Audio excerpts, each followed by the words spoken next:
നിങ്ങളുടെ ഇഷ്ട പരമ്പരകൾ എക്സ്ക്ലൂസീവായി സൺ നെക്സ്റ്റ് ആപ്പിലൂടെ തികച്ചും ഫ്രീ ആയി ഇപ്പോഴേ ആപ്പ് ഡൗൺലോഡ് ചെയ്യൂ. എന്താ ഒരു സ്റ്റാർട്ടിംഗ് ട്രബിള്?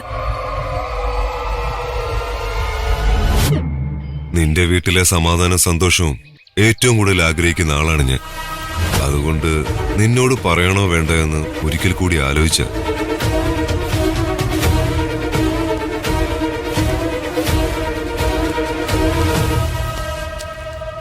പറയാതെ എങ്ങനെ കാര്യങ്ങൾ അറിയും? മനസ്സിലെ രഹസ്യം കണ്ടുപിടിക്കുന്ന ഉപകരണമൊന്നും ഇതുവരെ കണ്ടുപിടിച്ചിട്ടില്ല. ഞാൻ ഹിപ്നോട്ടിസവും പഠിച്ചിട്ടില്ല.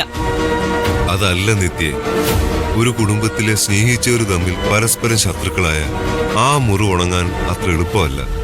അതിന് ഞാനൊരു കാരണക്കാരനാവുന്നതും എനിക്കിഷ്ടമല്ല. എനിക്ക് പറയാനുള്ളത് നിന്റെ ഏട്ടത്തെക്കുറിച്ച്. ഏട്ടത്തെക്കുറിച്ചോ? എന്താ കാര്യം? നിന്റെ ഏട്ടത്തി ഇന്ന് എന്നെ കാണാൻ വന്നിരുന്നു. എവിടെ? ഞാൻ താമസിക്കുന്ന സ്ഥലത്ത്. നിത്യയെ വിവാഹം കഴിച്ച് സന്തോഷത്തോടെ ജീവിക്കാനല്ല, അവളുടെ ജീവിതം നശിപ്പിക്കാനാണ് നീ ശ്രമിക്കുന്നതെന്നും എനിക്ക് നന്നായിട്ട് അറിയാം.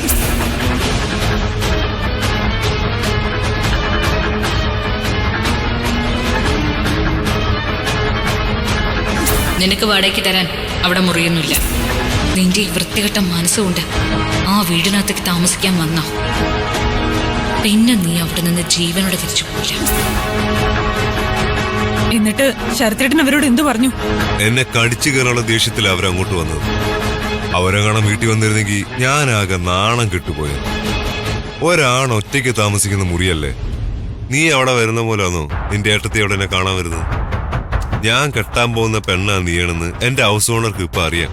പക്ഷെ ഇതാരാണെന്ന് ചോദിച്ചാ ഞാൻ എന്ത് മറുപടി പറയും? ഓ, എന്തായാലും ഭാഗ്യത്തിന് അവര് കണ്ടില്ല. ഞാനങ്ങ് വീട്ടിലേക്ക് ചെല്ലട്ടെ. ശരത്തേട്ടനെ വെല്ലുവിളിക്കാൻ മാത്രം അവരായോന്ന് എനിക്കൊന്ന് അറിയണം. അവരൊച്ചത്തിൽ എന്തൊക്കെയോ പറഞ്ഞു. ഞാനാണെങ്കിൽ ഒരു അക്ഷരം പോലും മിണ്ടിയില്ല. രണ്ട് കൈയും കൂട്ടിയടിച്ചാലല്ലേ ശബ്ദം ഉണ്ടാവും. ഞാൻ അതുകൊണ്ട് കൈയും കെട്ടി ഇങ്ങനെ നിന്നു കൊടുത്തു. എന്തൊരു വെല്ലുവിളിയായിരുന്നു. അവരുടെ അഹങ്കാരം ഞാൻ വകവെച്ച് കൊടുക്കില്ല. അത് ഏട്ടത്തിയല്ല ആരായാലും. ഇതിനവർക്ക് ഞാൻ മറുപടി കൊടുത്തിരിക്കും. ഏയ്, അതൊന്നും വേണ്ട. നീ വീട്ടിൽ ചെന്ന് ഒരു വഴക്കും ഉണ്ടാക്കണ്ട. അവരോട് സംസാരിക്കാനും പോകണം. അവര് ചിലപ്പോ വേറെ വല്ലതും പറഞ്ഞുണ്ടാക്കിക്കോ. എന്ത് വേണമെങ്കിലും പറഞ്ഞുണ്ടാക്കട്ടെ. പക്ഷെ എന്റെ തീരുമാനം മാത്രമേ ഞാൻ ആ വീട്ടിൽ നടത്തൂ. അത് ഉറപ്പാ. നീ എടുത്തിയാടി ഒന്നും ചെയ്യല്ലേ. ഇവിടെ ക്ഷമയാ കാണിക്കേണ്ടത്. എന്നെ അവിടെ താമസിപ്പിക്കുന്ന കാര്യത്തിൽ ഇപ്പോഴും നിന്റെ അച്ഛനും അമ്മയ്ക്കും ഒരു തീരുമാനം എടുക്കാൻ കഴിഞ്ഞിട്ടില്ല. എന്തുകൊണ്ടാ? ഇപ്പോഴും നീ പറയുന്നതിനേക്കാൾ കൂടുതൽ നിന്റെ ഏട്ടത്തി പറയുന്നതാണ് അവര് കേൾക്കുന്നത്. അല്ലായിരുന്നെങ്കിൽ ഇത്ര ധൈര്യത്തോടെ ഞാൻ താമസിക്കുന്ന സ്ഥലത്ത് നിന്റെ ഏട്ടത്തി വരില്ലായിരുന്നു. സംസാരിക്കാതിരുന്നത് കൊണ്ട് എന്താ കാര്യം? പറയാനുള്ളത് മുഖത്ത് നോക്കി പറഞ്ഞു തന്നെ തീർക്കണം. മനസ്സിലൊന്ന് വെച്ച് പുറത്തൊന്ന് കാണിക്കാൻ എനിക്ക് അറിയത്തില്ല. എന്റെ ഉള്ളിലുള്ളത് മുഖത്തും വാക്കിലും കാണും. നീ കുറച്ചുകൂടെ പ്രാക്ടിക്കലായി ചിന്തിക്കുക. നീ അവിടെ ചെന്ന് ഏട്ടത്തേക്ക് നേരെ ഒരു ബഹളം ഉണ്ടാക്കിയ അത് ചിലപ്പോ നമ്മുടെ വിവാഹത്തെ പോലും ബാധിക്കും. എന്റെ കല്യാണം ഞാനല്ലേ തീരുമാനിക്കുന്നത്. അത് എന്റെ ഇഷ്ടമാ. അതിന് മറ്റാർക്കും ഒരു കാര്യമില്ല. അതൊക്കെ സമ്മതിച്ചു. എന്ത് എതിർപ്പുണ്ടായാലും ഞാൻ നിന്നെ വിവാഹം കഴിക്കും. അത് സത്യം. പക്ഷെ എന്നെ കുറിച്ച് അവര് നിങ്ങളുടെ അച്ഛന്റെ അമ്മയുടെ മുന്നിൽ ഒരു ചീത്തപ്പേരുണ്ടാക്കിയ അവര് ചിലപ്പോ നമ്മുടെ കല്യാണം വേണ്ടെന്ന് വെച്ചാലോ?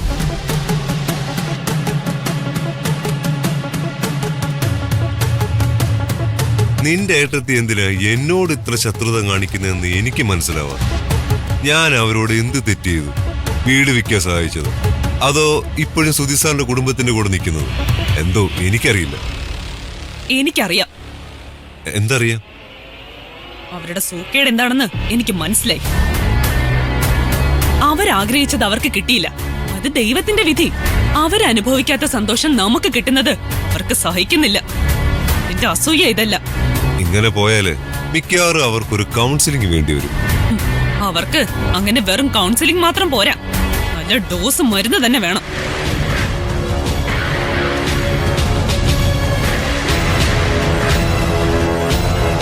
അത് ഞാൻ അവർക്ക് കൊടുത്തോളാം.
നിന്നെ. നിങ്ങൾ ആരാന്ന നിങ്ങളുടെ വിചാരം? നിങ്ങൾക്ക് മര്യാദയുണ്ടോ? നീ എന്തിനു നിത്യ ഇപ്പൊ എന്നോട് വഴക്കിന് വരുന്നത്? നിങ്ങൾ എന്തിനാ ശരത്തേട്ടനെ കാണാൻ പോയത്?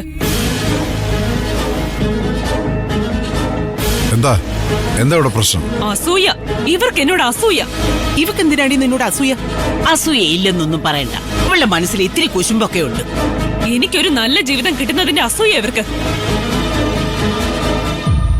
ഇവർക്ക് നഷ്ടപ്പെട്ടത് എനിക്ക് കിട്ടുന്നത് സഹിക്കാൻ പറ്റുന്നില്ല. അതിന്റെ അസൂയ കൊണ്ടാ ഇവരിങ്ങനെയൊക്കെ പറയുകയും പ്രവർത്തിക്കുകയും ഒക്കെ ചെയ്യുന്നത്. നീ മര്യാദയ്ക്ക് സംസാരിക്കണം. ദേവി നിന്റെ ഏട്ടത്തിയാ, അത് ഓർമ്മ വേണം. ഏട്ടത്തിയാണെങ്കിൽ അവരുടെ സ്ഥാനത്ത് നിൽക്കണം. അല്ലാതെ മറ്റുള്ളവർക്ക് കിട്ടുന്ന ജീവിതം മുടക്കാൻ നിൽക്കുമല്ല വേണ്ടത്. ഞാൻ എന്റെ ജീവിതം മുടക്കാൻ നടക്കുവാണെന്നോ? ദൈവദോഷം പറയരുത് കേട്ടോ. ഞാനിങ്ങനെ മനസ്സിൽ പോലും വിചാരിച്ചിട്ടില്ല. നിനക്കൊരു നല്ല ജീവിതം ഉണ്ടാക്കി തരണമെന്ന് തന്നെ എന്റെ ആഗ്രഹം. നിങ്ങൾ എനിക്ക് നല്ല ജീവിതം ഉണ്ടാക്കി തരണ്ട. ഞാൻ ഉണ്ടാക്കിക്കോളാം. മേലിൽ എന്റെ ശരത്തേട്ടനെ കാണാൻ നിങ്ങൾ അവിടെ പോരുത്. ശരത്തേട്ടൻ താമസിക്കുന്നിടത്ത് ചെന്ന് ഇങ്ങോട്ട് വാടകയ്ക്ക് താമസിക്കാൻ വരരുതെന്ന് പറയാൻ ഇവർക്ക് എന്താ അധികാരം? ശരത്തേട്ടനെ നിങ്ങളുടെ പരിധിയിൽ നിർത്താനാണോ? അതോ ശരത്തേട്ടനിൽ നിങ്ങൾക്ക് എന്തെങ്കിലും കണ്ണുണ്ടോ?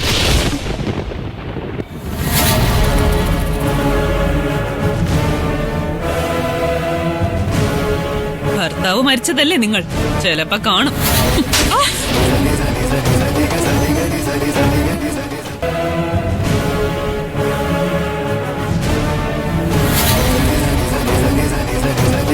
പറഞ്ഞു എന്തും പറയാന്നായോ?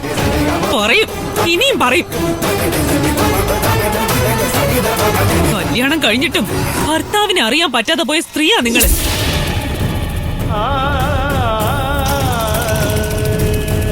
നിങ്ങളുടെ മുമ്പിൽ ഞങ്ങൾ സ്നേഹിക്കുന്നതും അടുത്തിടപഴകുന്നതും ഒന്നും നിങ്ങൾക്ക് സഹിക്കാൻ പറ്റുന്നില്ല.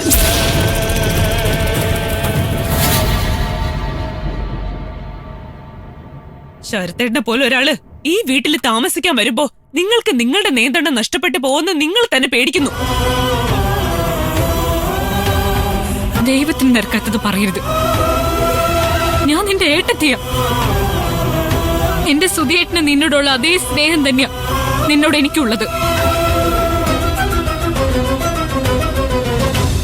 നിനക്കൊരു നല്ല ജീവിതം കിട്ടണമെന്ന് തന്നെയാ എന്റെ ആഗ്രഹം. പക്ഷെ ശരത്തിനെ കുറിച്ച് കൂടുതൽ അറിയണം.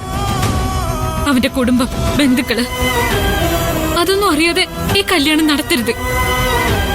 അതേ ഞാൻ പറഞ്ഞുള്ളൂ. എന്റെ സുധിയേട്ടൻ എപ്പോഴും എന്റെ മനസ്സിൽ ജീവിക്കുന്നുണ്ട്. ൂണിലും ഉറക്കത്തിലും എന്റെ ഓരോ നിമിഷത്തിലും സുധിയേട്ടൻ എന്റെ കൂടെ തന്നെയുണ്ട്.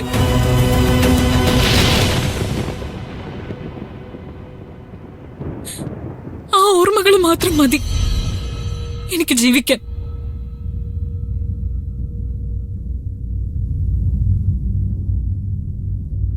അങ്ങനെ ഏതെങ്കിലും ഒരു ആണിനെ കണ്ട ഇളകുന്ന മനസ്സൊന്നുമല്ല എന്റേത്.